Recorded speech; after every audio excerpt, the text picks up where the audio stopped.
Welcome back. I'm Danny Davis on the Dentist News Network with Dr. Roger Briggs in Scottsdale, Arizona. Thanks for joining us, Dr. Briggs. Hey, it's good to be here. Can you talk about how, as teeth age from wear and tear over time, it can actually have a detrimental effect on the profile of the face? Yeah, it really can.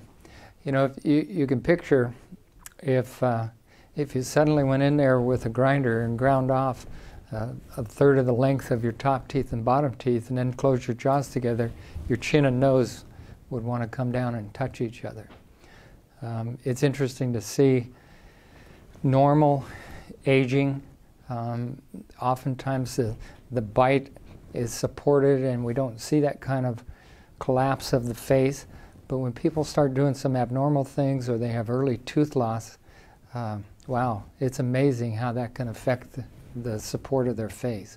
Can you talk about the variety of treatments available? Well, you know, keeping things restored, if you can keep the bite restored. An interesting thing that we in dentistry read about in our literature, do you remember back in the 60s when Twiggy and some of those British models were having their back teeth pulled to get that gaunt look? Well, that's resulted in some very interesting findings over the years because these beautiful people, they did a lot of studying of how their face collapsed because of that tooth loss. So obviously that was an induced thing that they didn't need to do other than they wanted that look for the modeling industry. But there are people who lose those back teeth because you have decay and neglect, and they're not realizing that eventually that's going to create an aging for them that's abnormal.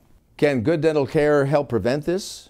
Yep. Take good care of your teeth, and we have a saying, you know, be true to your teeth and they'll be true to you.